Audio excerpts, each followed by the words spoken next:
Gimana kabarnya? Baik. Luar biasa. Lemah sekali loh. Padahal pagi hari ini kita harus semangat. Saya kasih jawaban. Kalau misalkan saya tanya apa kabarnya, nanti kalian jawab oke, just mantap. Oke ya. Oke, Pak. Selamat pagi anak-anak. Oke, just mantap sekali. Oke, sebelum kita memulai pembelajaran, alangkah baiknya kita berdoa. Doa mohon dipimpin oleh Tuhan. Teman-teman dan Bapak Guru, mari kita berdoa. Dalam nama Bapa, pagi Tuhan Yesus, terima kasih untuk segala berkat kami. Sekarang ini kami akan belajar ekonomi berkat agar pembelajaran hari dapat berjalan dengan lancar. Bukan dipuji kini dan sepanjang masa. Terima kasih Tuhan. Sebelum mulai, saya ingin presentasi dulu.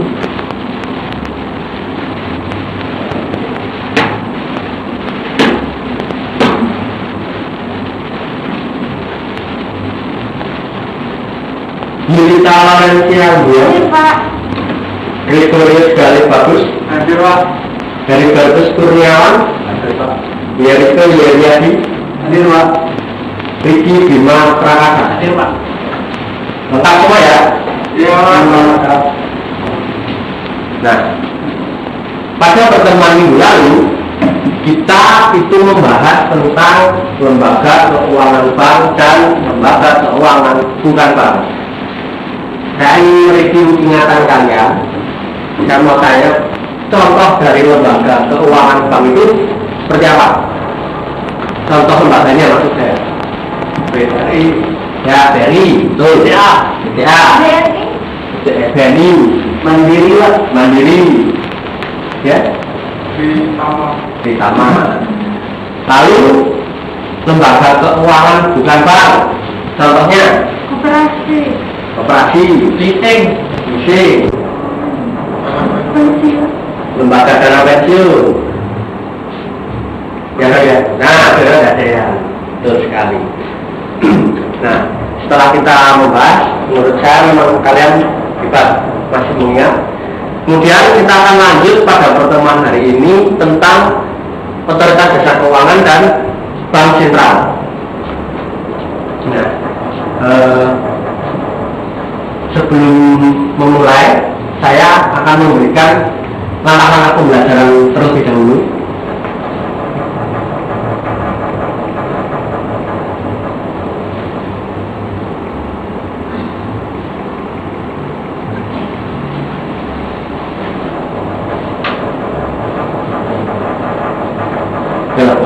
Saya lupa mencatat.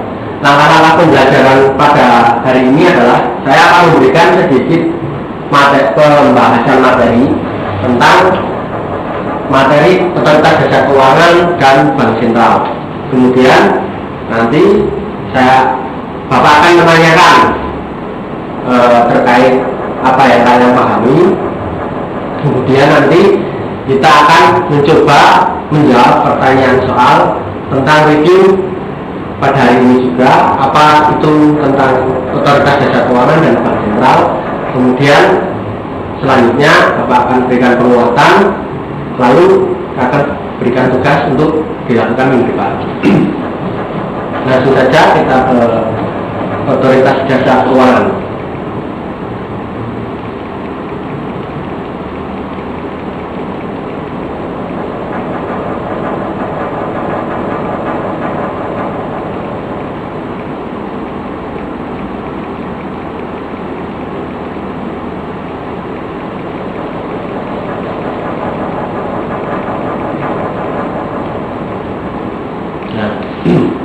Sebelum memasuki materi ini, apakah ada yang bertanya? Mungkin terkait dengan lembaga keuangan sentral, lembaga keuangan bank, OJK, ataupun tentang bank sentral sebelum kita memasuki? Belum. Oh ya, Bapak ingin bertanya Kalau ada yang bisa jawab langsung dijawab.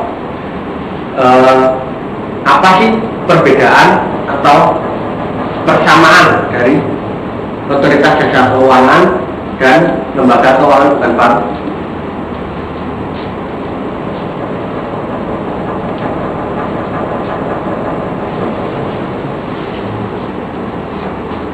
Belum ada yang tahu ya? Belum ada, Pak. Nah, saya akan menjelaskan sedikit. Jadi perbedaan dari persamaan terlebih dahulu. Persamaan dari otoritas jasa keuangan dan lembaga keuangan bukan bank itu adalah sama-sama tidak menghimpun dana secara langsung terkait peredaran uang yang berada di lembaga keuangan.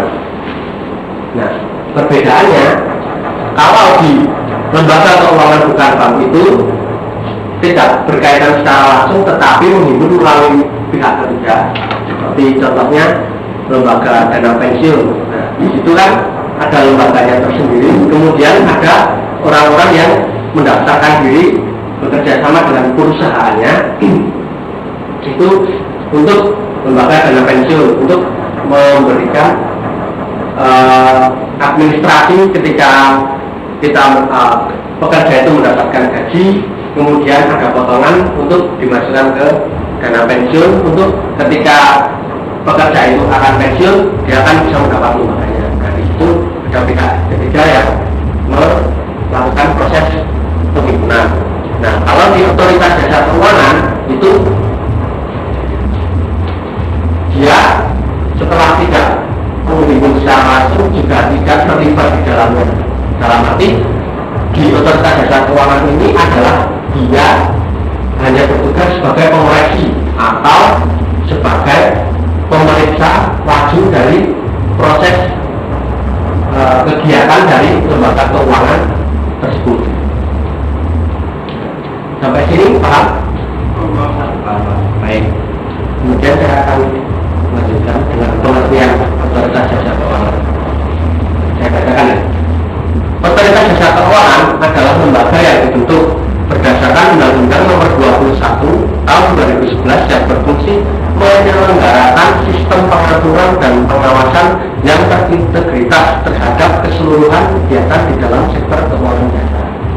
Nah, ini dijelaskan lagi di sini adalah menyelenggarakan sistem pengaturan dan pengawasan terhadap seluruh lingkup kerja dari sektor jasa keuangan. Jadi yang bisa kita katakan di sini intinya adalah dia hanya menyelenggarakan sistem pengaturan dan pengawasan. Jadi ketika lembaga keuangan itu melakukan suatu kegiatan lembaga keuangan tersebut, nah, dari pihak pengawas ini atau pengaturan ini terdapat OJK. Nah, bagaimana kita bisa mengerti OJK itu bisa terlihat di masyarakat itu seperti apa? Nah, contohnya seperti kegiatan yang berada pada bank-bank terkenal atau bank-bank besar seperti Bank Mandiri, Bank BCA, kemudian Bank BNI dan Bank BRI. Nah, seperti itu kan di simbol awal dari gedung ataupun ketika kita masuk di dalamnya itu pasti ada lembaran ada simbol dari OJK ini.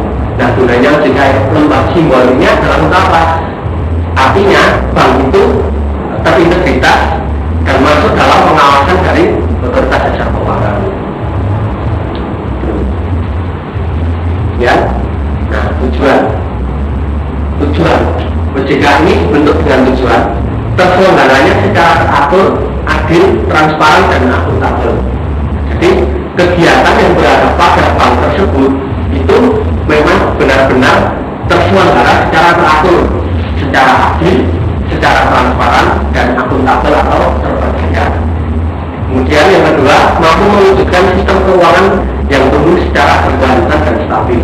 Nah, itu tujuannya adalah untuk itu. Jadi bank yang melakukan kegiatannya sebagaimana yang dilakukan oleh lembaga keuangan, dia tetap mampu selama menstabilkan transaksi ataupun kegiatan yang berada pada lingkup bank tersebut juga bisa menumbuhkan kegiatan ataupun transaksi agar bisa lebih meningkat.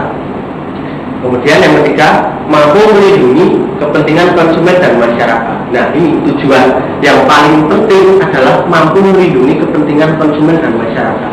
Jadi ketika teman-teman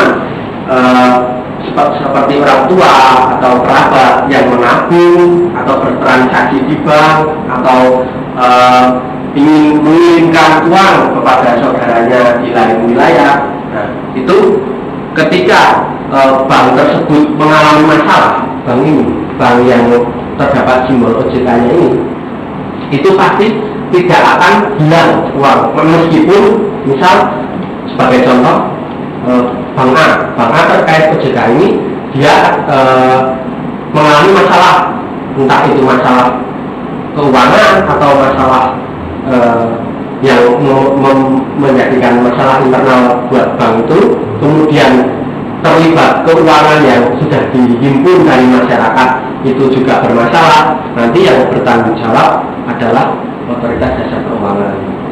Gitu. Ada yang perlu ditanyakan sampai sini?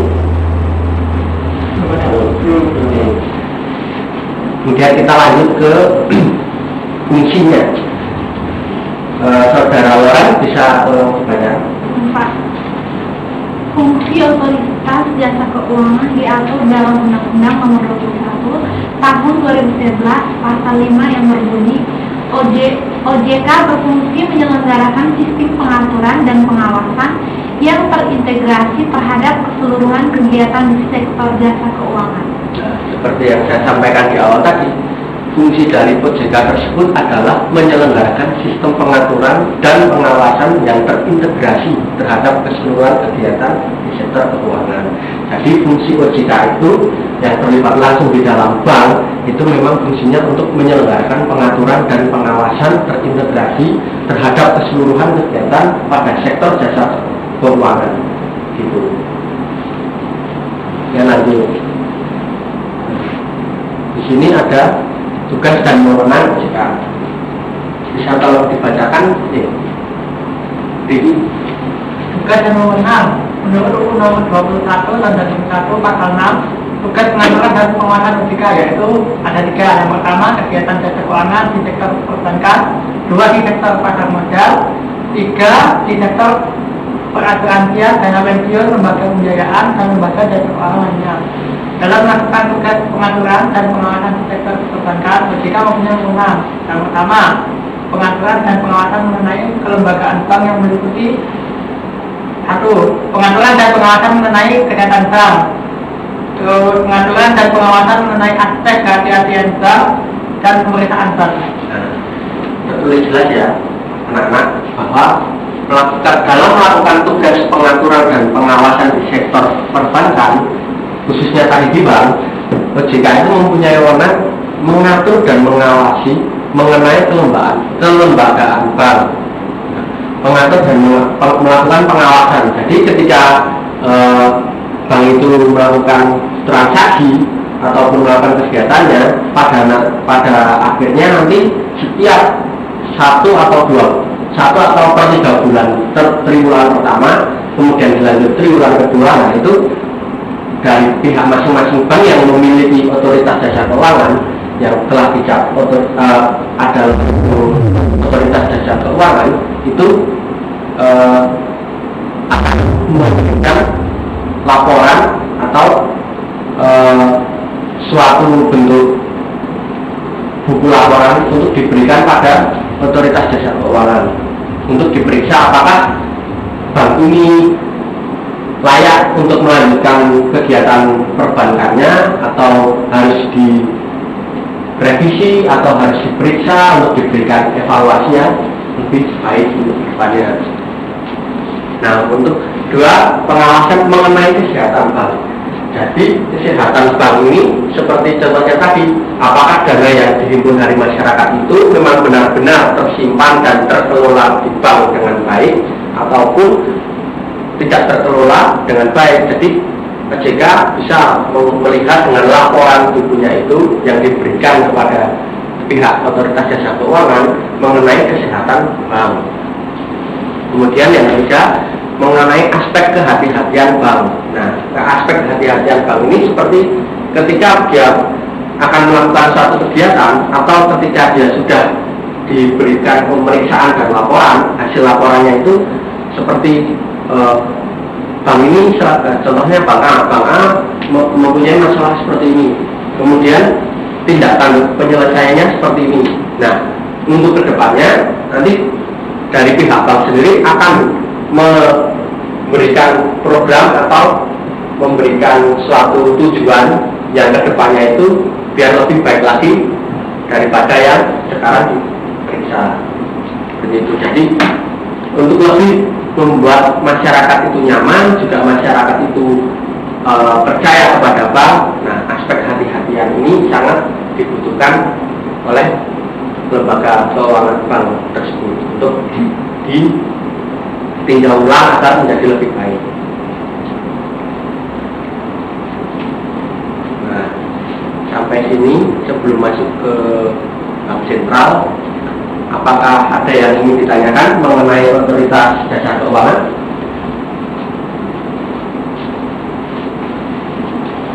Belum ada, Pak. Belum, Pak. Belum. Berarti sudah jelas semua ya apa yang disampaikan. Ya, Pak. Nah, kemudian kita lanjut ke bank sentral.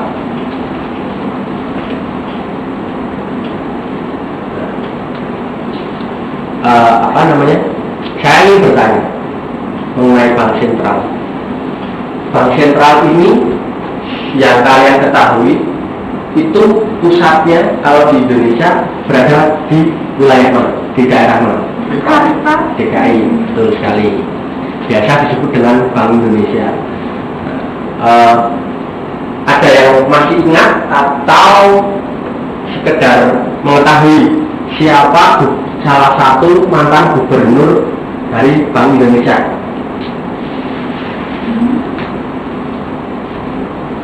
Oke, saya kasih dulu. Dia pernah menjabat sebagai wakil presiden tahun 2014-2019. Yusuf Kala. Bukan. Mantan presiden ya, Pak? Mantan wakil presiden. Mantan presiden. Tahun 2004, kalau tidak salah 2014-2019. 2000-nya, tahunnya Pak Susilo Bambang Yudhoyono, periode kedua. Budiono. Nah, betul sekali, Laura. Jadi salah satu mantan dari Gubernur Bank Sentral atau Bank Indonesia di Indonesia ini adalah Bapak Budiono. Nah, dia yang biasa kalau kalian melihat pada uang itu tertera pada bawahnya yang bertanda tangan di bawah ini siapa, kemudian ada penjelasannya Gubernur Bank Indonesia. Nah, di situ namanya salah satu mantan Gubernur Bank Indonesia itu Budiono, Bapak Budiono. Nah, kemudian yang kalian ketahui secara umum Bank Indonesia atau Bank Sentral atau yang disebut Bank Pusat lah, dari segala induk bank-bank yang ada di seluruh wilayah Indonesia ini, apa kira-kira yang kalian ketahui? Menciptakan uang, betul. Yang lain? Menyimpan uang. Menyimpan uang, bisa jadi. Terus yang lain?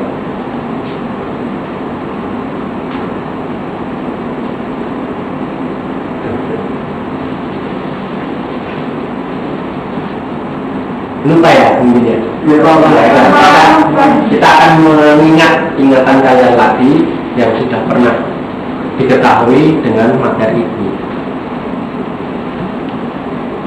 Nah, kemudian ada pengertiannya. Mungkin Galih bisa membacakan. Baik Pak, pengertian Bank Sentral. Bank Sentral adalah bank yang didirikan berdasarkan UU nomor 13 tahun 1968 yang memiliki tugas untuk mengatur peredaran uang, mengatur pengerahan dana-dana, mengatur perbankan, mengatur kreditan, menjaga stabilitas mata uang, mengajukan percetakan atau penambahan mata uang rupiah dan lain sebagainya. Bank sentral hanya ada satu sebagai pusat dari seluruh bank yang ada di Indonesia, yaitu Bank Indonesia atau BI. Terima kasih. Sama-sama. Bisa tadi dijelaskan oleh Mas Khalid bahwa tugas dari Bank Sentral atau Bank Indonesia ini adalah yang pertama mengatur peredaran uang. Jadi uang-uang yang berada pada kita, pada masyarakat sekarang ini itu mulai dan timbul sumbernya itu dari Bank Indonesia ini. Jadi bagaimana peredaran siklus uang yang digunakan selama ini itu diatur oleh Bank Indonesia. Kemudian mengatur pengarahan dana-dana. Nah, dana-dana yang diatur atau dikerahkan oleh Bank Indonesia ini biasanya ketika kita mengalami uang macet atau peredaran uang di masyarakat macet atau tidak lancar seperti biasanya. Nah, itu pengerahan dana-dana ini biasanya dengan menerbitkan kembali uang dan kemudian untuk dibagikan kepada bank-bank yang jadi indukannya itu seperti bank-bank negeri, bank swasta, bank syariah, nah itu agar bisa digunakan oleh masyarakat dan mengatasi bahwa peredaran uang di masyarakat itu kembali dengan lancar. Kemudian mengatur perkreditan, nah seperti bank-bank yang lain seperti Bank Indonesia, Bank Rakyat Indonesia, Bank Negara Indonesia atau Mandiri atau BCA, nah itu memberikan pengaturan perkreditan gitu. Jadi dan kemudian menjaga stabilitas mata uang. Nah, yang kalian biasanya melihat pada berita atau pada koran atau pada media sosial yang terkait dengan pelaporan suatu berita tentang keuangan itu, kan kalian biasanya sering melihat seperti mata uang Indonesia berapa kekuatannya dibandingkan dengan Amerika atau dibandingkan dengan Jepang atau dibandingkan dengan negara yang memiliki mata uang yang lain. Nah itu dia berusaha menjaga stabilitas bagaimana caranya agar uang di Indonesia, uang dengan rupiah kita yang biasa disebut dengan rupiah itu tetap kuat di mata dunia. Jadi untuk agar pembayaran atau kelancaran dari kegiatan perekonomian itu tetap kita bisa stabil dan tidak menjatuhkan atau menaikkan harga-harga secara dadakan, secara singkat seperti itu. Jadi tetap dalam jangka panjang, menghindari jangka pendek. Bank sentral itu memang berada pada Jakarta di Indonesia, yaitu Bank Indonesia.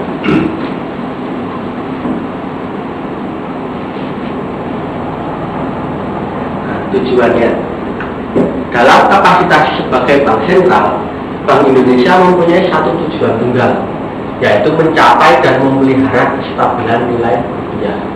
Kestabilan nilai rupiah ini mengandung dua aspek, yaitu kestabilan nilai mata uang terhadap barang dan jasa, serta kestabilan terhadap mata uang negara lain. Nah, jelaskan di sini bahwa tujuan utama dari Bank Indonesia itu adalah mencapai dan memelihara kestabilan nilai rupiah, baik itu mengenai uang dengan harga barang atau jasa maupun kestabilan uang kita, mata uang kita dengan mata uang negara lain, agar tetap stabil dan kuat diperhitungkan di tengah-tengah dunia. Kemudian aspek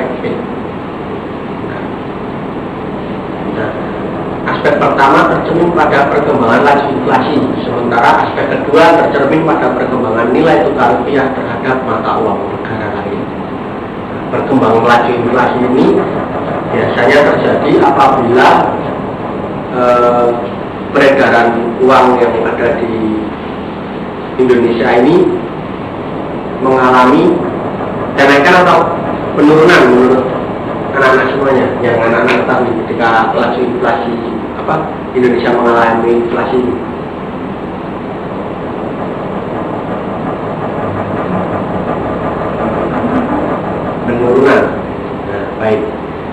betul sekali apa yang dikatakan Eri, penurunan kegiatan pertukaran rupiah dengan jasa dan ataupun dengan barang pada umumnya. Kemudian fungsi, kita lanjut ke fungsi. Ini bisa dibacakan. Fungsi utama Bank Sentral adalah mengawasi seluruh aktivitas moneter negara Indonesia. Secara lebih spesifik, fungsi dari Bank Sentral adalah beberapa, yaitu melancar lalu lintas pembayaran. Bank Sentral sebagai bankir, Bank Sentral sebagai agen dan penasihat pemerintah. Selain ketiga fungsi di atas, masih ada lagi fungsi Bank Sentral yang tidak kalah pentingnya, yaitu memelihara cadangan devisa negara, memelihara cadangan bank umum, mengawasi berbagai kredit dan mengawasi bank-bank dan merupakan banker serta leader of last resort. Terima kasih. Jadi jelas ditunjukkan pada slide ini bahwa fungsi utama Bank Sentral adalah mengawasi seluruh aktivitas moneter negara Indonesia atau aktivitas keuangan di negara Indonesia. Secara lebih spesifik, nah ini lebih spesifiknya itu antara lain yang pertama memperlancar arus pembayaran. Jadi ketika ahli-ahli atau menteri keuangan misal kita mengalami kemacetan dalam arus keuangan, arus pembayaran yang dilakukan di Indonesia ini, maka fungsinya ini adalah untuk memperlancar lalu lintas pembayaran. Kemudian Bank Sentral sebagai bankir. Bankir itu apa sih? Belum tahu ya. Bankir itu adalah induk dari bank-bank di seluruh Indonesia, seperti yang tadi saya sebutkan, bank negara Indonesia, bank rakyat Indonesia, kemudian BCA dan lain-lain itu adalah memiliki induk yang induk dari segala bank-bank seperti itu adalah Bank Indonesia. Kemudian Bank Sentral sebagai agen dan penasihat pemerintah. Nah, mungkin di sini penasihat pemerintah itu ketika berproses dalam kegiatan pertumbuhan perekonomian atau kegiatan dari arus kegiatan pembayaran itu dirasa kurang baik. Nah, untuk memperbaikinya itu biasanya Bank Sentral sebagai penasihat pemerintah. Tidak kalah pentingnya, memelihara cadangan devisa. Jadi teman-teman ketika belajar ekonomi, cadangan devisa yang biasa disebut cadangan devisa, terus menyangkut cadangan devisa. Nah, kalau kalian belum tahu lari dari cadangan devisa ini kemana sih? Nah, ternyata cadangan devisa itu dipelihara oleh Bank Sentral atau Bank Indonesia. Jadi seperti pendapatan negara yang dari pendapatan devisa negara itu dipelihara atau dikelola oleh Bank Indonesia. Nah, memelihara cadangan bank umum, mengawasi bank-bank, nah itu sudah tadi disebutkan.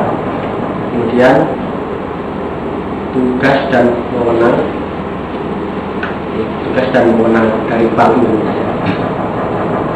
Bank Indonesia menetapkan 13 tugas sebagai manifestasi upaya memelihara kestabilan keuangan atau nilai rupiah. Yang pertama, menetapkan dan melaksanakan kebijakan moneter. Kebijakan moneter ini atau biasa disebut kebijakan keuangan, peredaran keuangan ini ditetapkan dan dilaksanakan oleh Bank Indonesia. Jadi ketika mengalami krisis moneter, mengalami hal-hal yang berkaitan dengan peredaran keuangan ini itu adalah ditetapkan atau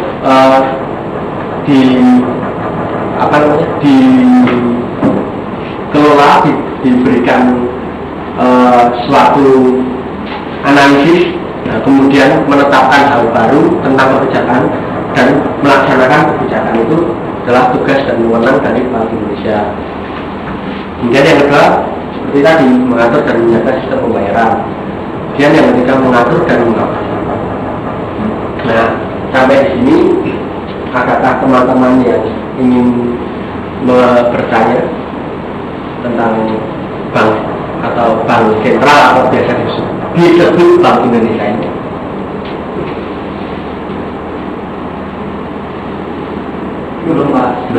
Oke, kalau belum, materi kita selesai sampai Bank Sentral dan Otoritas Jasa Keuangan. Kegiatan kita selanjutnya seperti yang Bapak jelaskan di awal, ketika setelah Bapak berikan, kemudian Bapak tadi tanya jawab dengan kalian. Sekarang waktunya mereview ingatan kalian tentang apa yang tadi dibahas. Untuk mereview dan mengingat apa yang kembali yang tadi dibahas, Bapak memberikan soal hanya 3. Untuk tugas ini mungkin teman-teman anak-anak bisa berdiskusi bersama teman satu bangunan. Jadi Heri dengan Heri, kemudian Galih dengan orang, dan Ricky mungkin bisa masuk di antara Heri dan Heri atau Galih dan orang. Untuk 3 soal ini mungkin saya kasih waktu 3 menit ya.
Apakah ada kesulitan?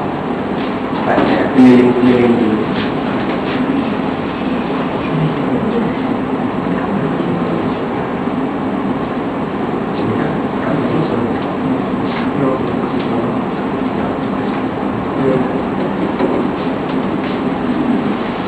Makanya apa? Yang ini Pak.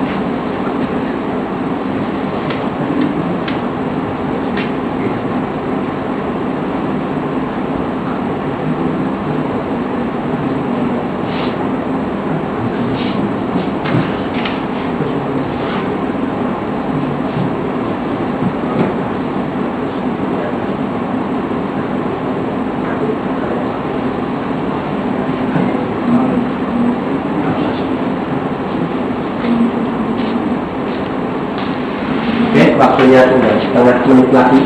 Baik, Pak. Sudah, Pak. Sudah. Lalu kelompok 2. Pokoknya ketika jawab saja apa yang menjadi ingatan kalian. Di sini saya tidak akan memberikan benar atau salah, hanya mungkin memberikan sedikit penguatan atas jawaban-jawaban yang kalian berikan. Oke. Sudah nomor 2? Sudah Pak? Oke, siap. Kemudian kita mulai soal pertama ya. Pengertian OJK. Siapa yang kelompok yang mau menjawab? Baik Pak. Oke. Baik, teman-teman, saya akan membacakan diskusi kami yang mengenai pengertian OJK. OJK itu adalah lembaga independen yang mempunyai fungsi, tugas, dan wewenang dalam melakukan peredaran uang dan juga melakukan pengawasan peredaran uang. Gitu, Pak. Baik, saya berikan kewenangan ya.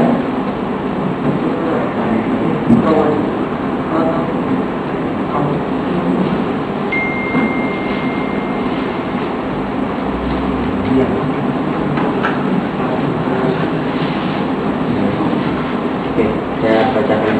Nah, tadi betul apa yang dikatakan oleh Ricky mewakili kelompoknya, bahwa otoritas jasa keuangan itu bertujuan untuk menyelenggarakan fungsi pengawasan dan sistem pengaturan yang terintegrasi terhadap kegiatan sektor apapun yang berhubungan dengan jasa keuangan.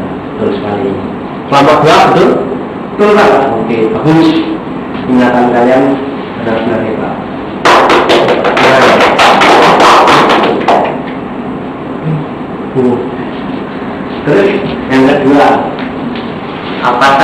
fungsi utama dari bank sentral itu sendiri? Saya Pak Baik, salah cepat ini. Fungsi bank sentral itu yang pertama menetapkan dan melaksanakan kebijakan moneter. Yang kedua itu mengatur dan menjaga kelancaran sistem pembayaran. Dan yang ketiga mengatur dan mengawasi bank.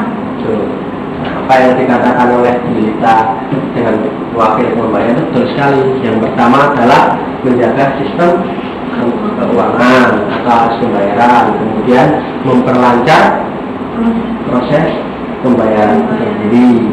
Kemudian yang ketiga tadi apa? Menetapkan dan melaksanakan kebijakan moneter. Menetapkan dan melaksanakan kebijakan moneter. Kelompok dua, betul? Betul Pak. Kemudian tugas wewenang bank sentral. Kami Pak. Apa?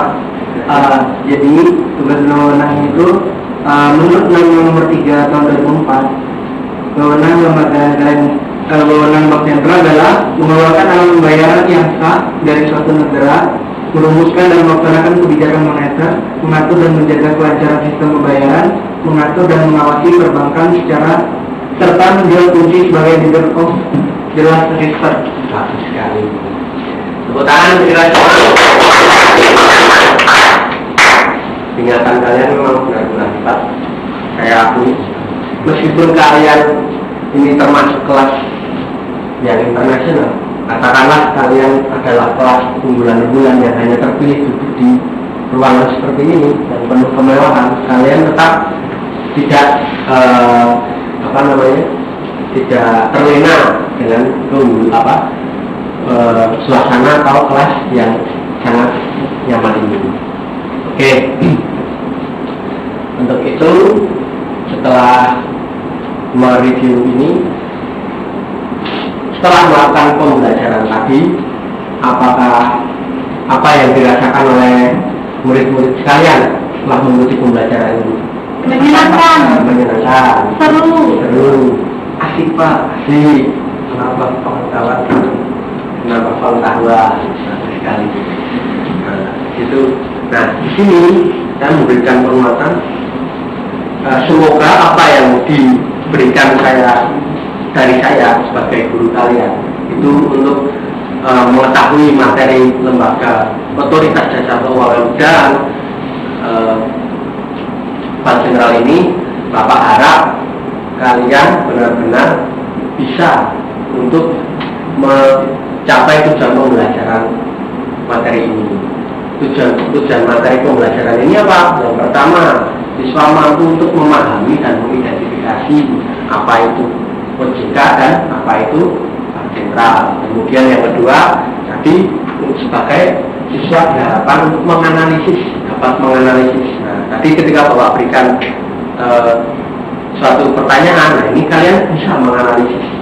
Apakah menganalisis tugas, menganalisis fungsi, menganalisis definisi dari tugas dari materi otoritas jasa keuangan dan bank sentral. Kemudian yang ketiga, mampu untuk mengklasifikasi atau membedakan antara kegiatan yang dilakukan oleh otoritas jasa keuangan dan kegiatan yang dilakukan oleh bank sentral atau Bank Indonesia itu sendiri. Nah, karena sudah bisa untuk mencapai semuanya, maka pembelajaran hari ini Bapak sebelum menutup kegiatan pembelajaran hari ini, Bapak ingin kita harapannya berdoa terlebih dahulu supaya apa yang kita bisa dapat di sini bisa berguna untuk kita semua. Siapa yang ingin memimpin doa? Ayo kita. Oke. Teman-teman dan Pak, mari kita ada Bapak. Pujilah nama Tuhan kita Yesus Kristus.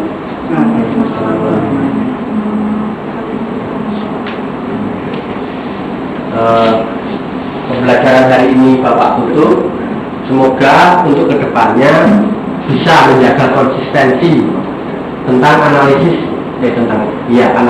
dan pembahasan dan mengingat kembali, selalu mengingat dan menerapkan apa yang bapak ataupun guru lain berikan untuk setiap bidang mata pelajaran. Dan juga karena kita sudah memasuki era new normal, maka tetap jaga kesehatan, patuhi protokol kesehatan seperti 3M, mencuci, berseperti, menggunakan masker, mencuci tangan, terus menjaga jarak. Menjaga jarak. Baik sekali. Tadi selalu ingat ya apa yang dikatakan oleh pemerintah dan juga selalu mengupdate berikutnya.